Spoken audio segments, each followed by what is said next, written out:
그때 유마일이 이런 생각을 했다. 내가 병을 앓아 누워있으니 세존의 대접이심으로 불쌍히 여기시겠지만 그래도 사람을 보내 문병을 시키지 않는구나. 그러자 세존께서 생각을 하시고 사리불에게 말했다. 그대가 문병을 하라. 세존이시여, 저는 문병하는 일을 감당치 못하겠습니다. 언젠가 저는 큰 숲속나무 아래서 좌선을 하고 있었습니다. 그때 유마일이 제게 와서 이렇게 말했습니다. 사리불이여, 앉는 것만이 좌선이 아닙니다. 좌선이란 삼계 어디에서도 몸과 마음을 나타내지 않는 것을 말합니다.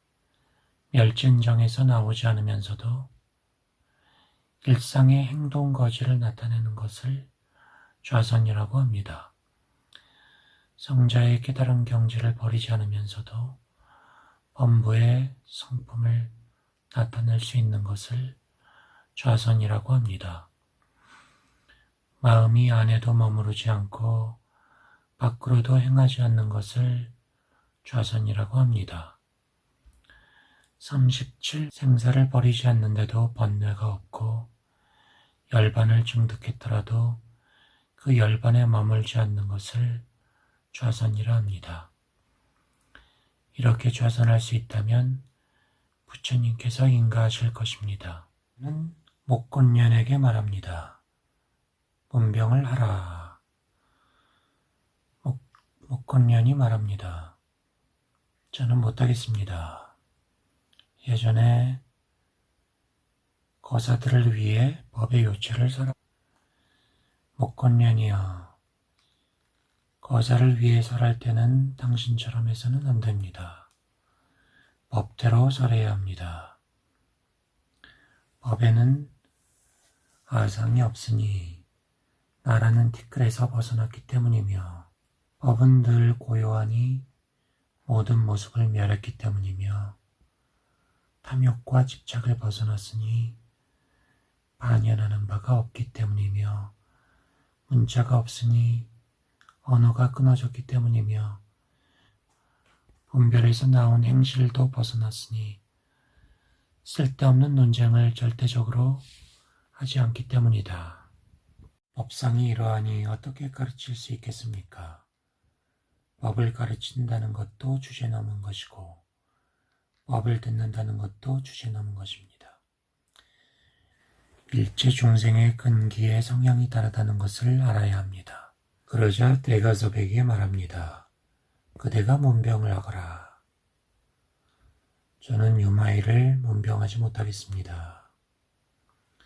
저는 걸식을 하고 있었는데 유마일이 와서 이렇게 말했습니다.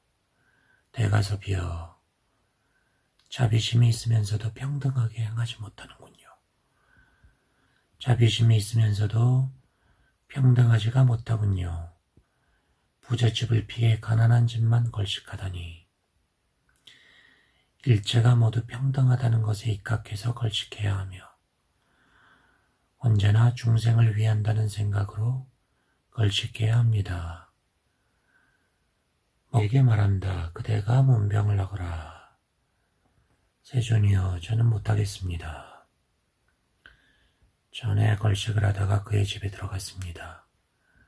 그때 그는 저에게 밥그릇에다 맛있는 음식을 채워주면서 이 음식에 대한 평등성으로 일체만법의 평등성에 들어갈 수 있다면 음식을 먹어도 좋습니다. 존재소벌이여, 탐진치를 끊지 않으면서도 그런 것들과 함께하지 않을 수 있다면 음식을 먹어도 좋습니다. 저 브루나에게 말했다. 그대가 문병하거라. 세존이여, 저는 문병할 수 없습니다. 예전에 저는 초학자 비구들을 위해 법을 설하고 있었습니다. 그때 유마일이 저에게 이렇게 말했습니다. 브루나여, 먼저 선장에 들어 비구들의 마음을 관찰하고 난 다음에 그들을 위해 법을 설하십시오. 더러운 음식을 법의 그릇에 담지 마십시오. 먼저 비구들의 마음이 어디를 향하고 있는지 알아야 할 것이니 사파이어 보석을 유리구슬과 혼동해서는 안 됩니다. 중생들 근기의 차별성을 살펴야지 그들 능력의 일면만 보고 단정해서는 안 됩니다. 저들 스스로는 상처가 없으니 상처를 주지 마십시오. 태도를 열망하는 이들에게 작은 길을 제시하지 마십시오. 큰 바다를 소 발자국 안에 넣으려고 하지 마십시오. 이 비구들은 전에는 대승의 마음을 내었었는데 최근에 와서 깨달음에 관한 마음을 잊었을 뿐입니다. 그러니 어찌 성문승의 법을 보여주겠소. 이렇게 말하고 과거를 기억해낼 수 있도록 하는 산매에 들어갔습니다. 그들은 과거에 500명의 부처님을 섬기면서 공덕을 쌓아 삼욕타라 삼맥삼보리의 마음으로 회양했었습니다. 비구들이 숙세의 일을 기억하자 보리를 구하는 마음이 환히 드러났습니다. 종께서 마하가전년에게 말했다. 그대가 문병하거라. 저는 못하겠습니다. 예전에 부처님께서는 비구들을 위해 법을 설하신 뒤 선정해 두셨습니다. 저는 직후 세종께서 가르치신 내용을 분별해서 이건 무상의 뜻이고 이건 고의 뜻이고 이건 공의 뜻이고 이건 무아의 뜻이고 이건 정멸의 뜻이라고 가르쳐 주었습니다. 그때 유마일이 와서 이렇게 말했습니다. 가전년이여, 분별하는 마음으로 실상법을 설하지 마십시오. 아나율에게 말했다. 그대가 문병하거라. 세존이여, 못하겠습니다. 저는 예전에 숲속의 한 곳에서 경행하고 있었습니다. 그때 범천왕이 1만 명의 범천들과 함께 저에게 찾아왔습니다. 부처님께서는 그대가 최상의 천안을 가졌다고 했습니다. 그대가 천안으로 얼마나 볼 수 있습니까? 대선은 알아야 하오. 나는 이 석가모니 부처님의 삼천대천 세계를 손바닥 안에 암라 열매처럼 봅니다. 그때 유마일이 와서 말했습니다. 아나율이여, 그대가 도득한 천안은 행상이 있는 것입니까? 행상이 없는 것입니까? 행상이 있다면 외도의 오신통이요, 행상이 없다면 무위인이 본다는 것이 있을 수 없습니다. 그때 저는 대답을 못했습니다. 누가 참다운 천안을 얻었습니까? 유마일이 말했습니다. 부처님이 천안을 얻었습니다. 그분은 적정을 버리지 않고서도 모든 불국도를 보고 그러면서도 대립적인 상이나 차별상을 짓지 않습니다. 우바리에게 말했다. 그대가 문병을 하거라. 저는 못하겠습니다. 예전에 계율을 범한 두 비구가 있었는데 저에게 이렇게 말했습니다. 우바리여, 지금 우리 두 사람은 계율을 범했습니다. 너무나 부끄러워 부처님을 찾아가지 못했습니다. 저는 즉각 두 비구가 불안과 걱정을 없애고 잘못을 씻도록 바른 법을 설명해 주었습니다. 그때 유마일이 이렇게 말했습니다. 우바리여, 이 두 비구의 죄를 악화시키지 마시오. 곧바로 그들의 가책하는 마음을 없애야지 범한 행위를 가지고 그들의 마음을 어지럽히지 마십시오.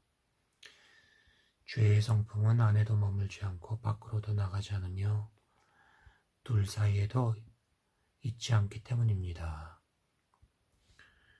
마음이 오염됐기에 중생이 오염됐고 마음이 청정하기에 중생이 청정한 것입니다. 마음이란 것도 안에도 밖에도 둘 사이에도 없습니다. 마음이 그렇다면 죄도 그렇습니다. 죄가 그렇다면 법도 그렇습니다. 모든 것들은 진열을 벗어나지 않습니다. 그대 마음은 본래 청정해서 해탈되어 있습니다. 이 본래부터 청정한 마음이 오염된 적이 있습니까? 일체 중생의 마음도 본래 청정하여 오염된 적이 없습니다. 전도됨이 있다면 번뇌가 있는 것이요, 전도됨이 없다면 본성이 청정한 것입니다. 라울라에게 말했다. 그대가 문병하거라. 못하겠습니다.